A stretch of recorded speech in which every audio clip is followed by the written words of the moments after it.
Hi, it's Molly, and today we are going to make some pie crusts. It is the middle of November, and I've got lots of pies coming up to make, so I'm going to take you through my process. Okay, I have my ingredients here. We've got 3 cups of flour, that's about 375 grams if you're measuring, and a cup of unsalted butter. In this, I've got about a cup and a, well, it's total a cup and a half of ice water. And I just put my apple cider vinegar right into the water, about a tablespoon. Along with the flour, I have 2 tablespoons of sugar, which I only use if I'm making sweet pies. If you're making a quiche, just omit the sugar. We're going to get started. This butter is super cold, and I'm going to show you how I prepare it for mixing into the pie crust. Okay, I am going to be using my food processor. Um, for making this crust, it's what I usually do. It's easier. If you don't have a food processor, you can also use just a regular pastry cutter. I don't actually have one, or I would show you that method today. But I think you'll be able to get the idea. The most important thing is that when you blend your first, so I'm gonna break my butter in 2 parts, half a cup at a time. And you want to really blend that first half a cup with the flour. So if you're using a pastry cutter, it might just take a little extra time, but certainly doable. So I'm going to transfer this flour mixture with the sugar and the salt into my work bowl over here. And I better get a spoon or else I am gonna make a mess. I'm just gonna mix this together so it's blended.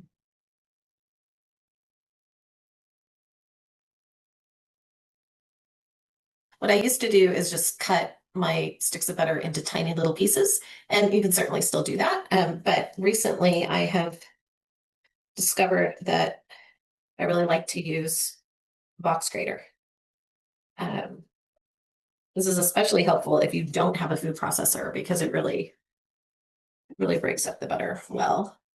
So I had my butter in the freezer for just like 30 minutes just to get it extra cold. Because as I'm sure you can imagine, it's pretty melty if you don't do that.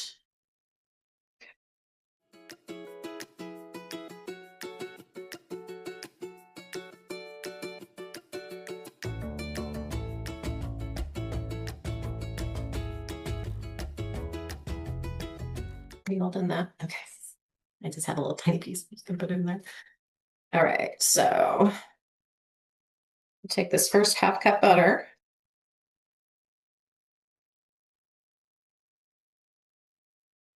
And I put this on parchment paper, so that's kind of handy.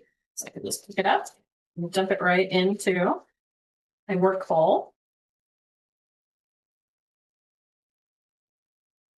It can't be overstated that items need to be as cold as possible when you're making pie crust. That's what gives it the flakiness, or at least helps with the flakiness. Um, so, so what I'm going to actually do now too is I'm just going to go ahead and grate this other half so it's ready, but I'm going to stick it in the fridge.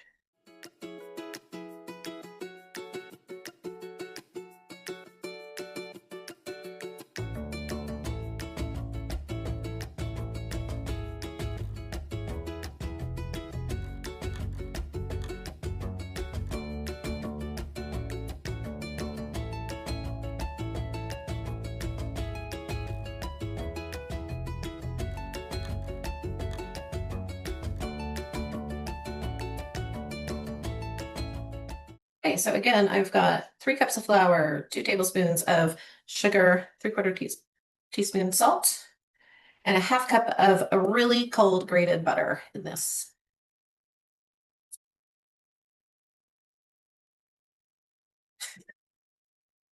I always like screw up having to put on the top of this. I like every time. I've done it a million times and I still like go the wrong way every time, but it's just what it's like for me. Okay, so I'm just gonna pulse this until it is combined. What we want to do is we want in this first round is we don't so much worry about having chunks of butter left as we do incorporating all of the butter into the flour so that you don't have a bunch of loose flour because loose flour, when it gets combined with the water, can get pasty and pasty is not flaky. So here we go.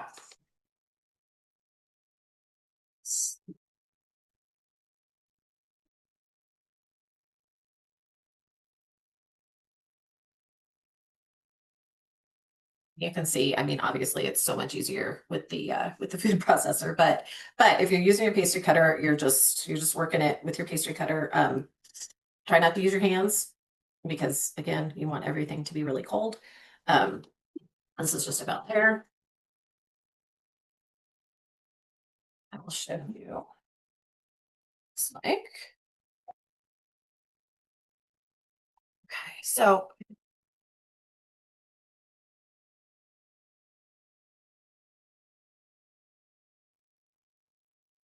it's still pretty powdery. I'm just gonna blend this just a little bit more.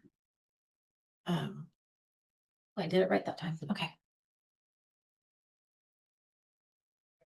Just gonna blend this a little bit more. Okay, okay, that's what I was saying. Just take this out and show you that when I clump it in my hand like that, it actually really sticks together and isn't all powdery. And that's what I want for this first little round. And I know I'm like really super kind of into it, but this is my process. And now we can be a little bit looser with it because we do want a few chunks to remain. In fact, what I'm going to do is I'm just going to put about 3/4 of that in there right now. I'm going to work it a little and then I'm going to transfer it back to this bowl that I had the flour in. You'll see why in a minute.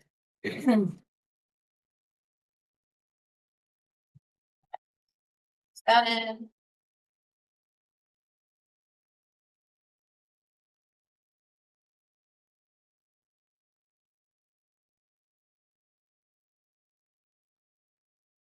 Okay. Okay, so again, that's really, now we've just got a little bit more butter in there. We're going to move it over to the bowl.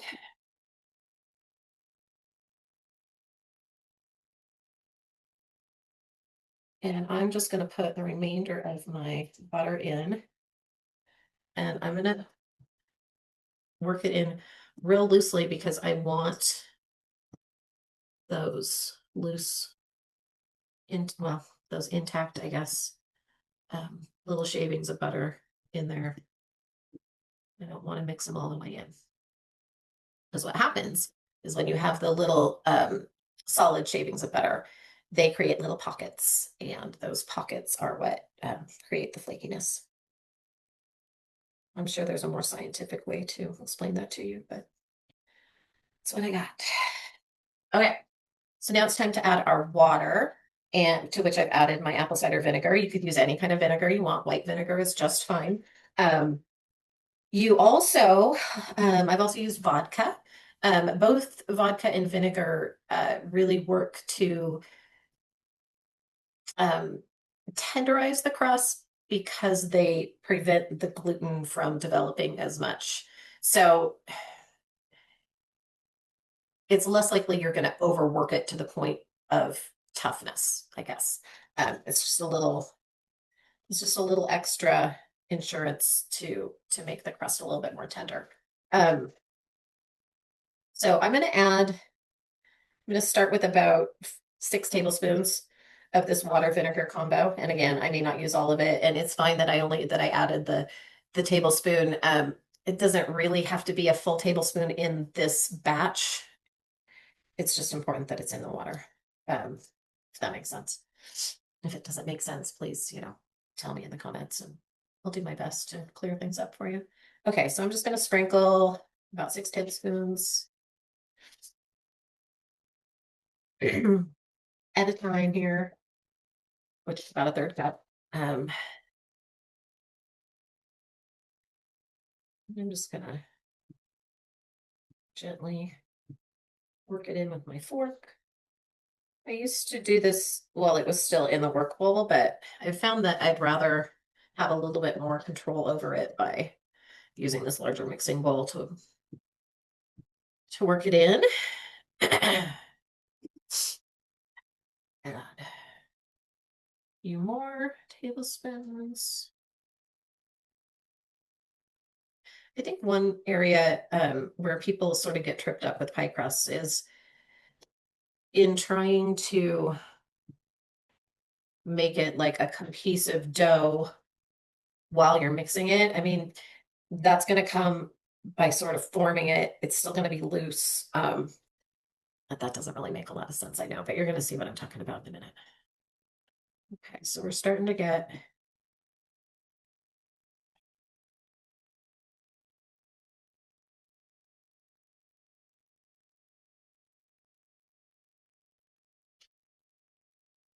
starting to look good here. I'm just gonna, yeah, it's still a little dry for me. Gonna add some more water.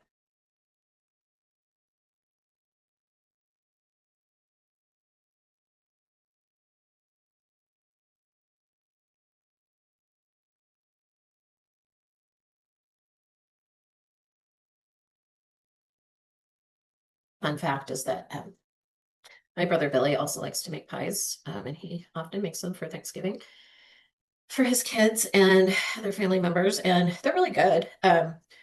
But his kids are like, "Why are Aunt Molly's crust always so much better?" And it's because it just takes time and patience, and like he doesn't. He's a chef. He doesn't have that kind of. Um, he's not really. I mean, he can bake, but he's not like doesn't have the patience of a baker. It's kind of funny. Like I can cook and bake, but I'm probably identify more as a baker. I don't know. Okay, see how that's coming together?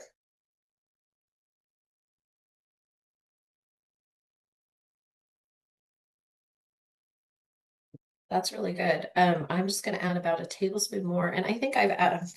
Maybe you counted better than I have. I think I've added about 9 tablespoons, which is actually a little bit more than a half a cup. I'm going to add one more just to be sure. Also, you should know the vinegar does not impart any flavor to the crust. It will bake off, and so you will not have any like sourness. Okay, so we got this. Now, I'm going to take my parchment.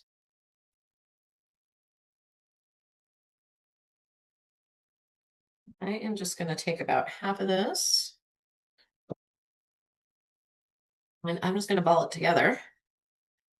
See, that's what I'm talking about. Like it looks really loose, but it actually is what you want. You just have to shape it into discs. So what I'm doing is I'm just shaping it into two pretty big discs. I'll stick these discs in the fridge for at least an hour before I roll it out. You can also, at this point, once you have them shaped, you can just stick them in the freezer, for, I mean, I'd say up to a month, but realistically, longer than that is fine too. It's the freezer.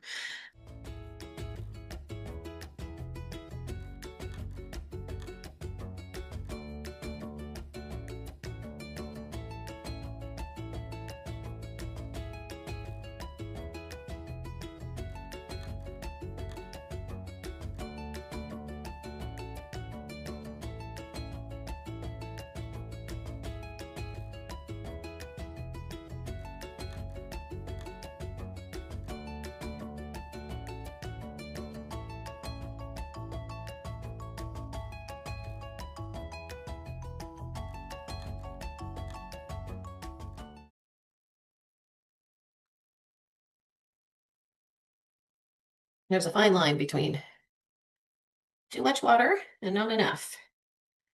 I think we got it.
Don't worry too much about perfection when you're doing the crimping.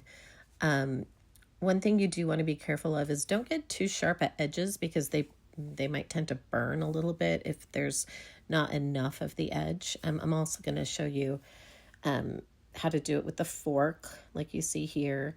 I did this for my smaller pie crust, and as you will see after it's baked, it gave kind of a smooth edge. Here we are cutting up our scraps for the yummy little pie crust scraps, and you just want those in similar size pieces. You're going to make an egg wash and put them in the oven for 20-25 minutes. You just want them to be nice and crisp. These are kind of my favorite thing. I didn't get many scraps of the first pie crust that I did because that was more like, I think it was about a 11-inch pie crust, like deep dish. So, but this one was a 9-inch and I got lots of scraps off of it. So that was good. Yeah, so hopefully you love these as much as I do. This is one of my favorite childhood memories, is eating these little pie scraps as a kid. My mom always made them for us when she made her pumpkin pies. It should just be golden brown on the bottom there. And I'll kind of show you how flaky how flaky your crust is going to turn out to be. It's kind of a little preview for you.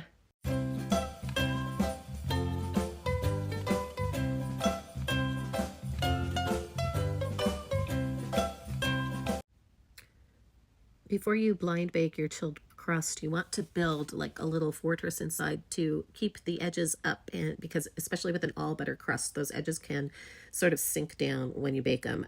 So I'm using a combination of parchment and foil. You could use only parchment, only foil, that's fine. And I have these ceramic little pie weights that I use. Beans also, like dried beans work, rice works. It burns a little, so that's not my favorite. Beans are probably better. But yeah, you just really want to support the edges before you put it in the oven. I blind bake all my crusts, whether it's for quiche or fruit pie, even if it's going to be baked further, because it's the only way to prevent like a soggy crust. So the amount of time that you would do it is not going to be as long as if you are going to fill it with like a custard filling, which you're just going to put in the fridge and not bake further. I'm making an apple pie with this crust, so I will bake it for about 35 minutes at 350 degrees, and then I will take it out of the oven, carefully remove the pie weights, and I'll brush it with an egg wash and put it back in the oven for just about another 5 minutes to sort of make a seal. It's kind of my little trick to really preserve that crust and not let it get soggy. I would do that for quiche as well. If I'm going to make a cream pie, I'm going to bake it for longer, for more like 10 to 15 minutes, until it's really sort of getting golden brown and it's a finished product. Don't worry so much about overcooking your crust as undercooking your crust. As long as you're not, super brown or burnt, you're fine. And the more it cooks, the flakier it's going to be. So try to remember that. If you're worried about your crusts burning on the edges while your filling cooks, cover those edges with some foil or a pie collar. I hope this has been helpful today and increased your confidence in pie crust making. Follow me on Substack, Instagram, like and subscribe my YouTube channel. I wish you happy baking, and I'll be back with more.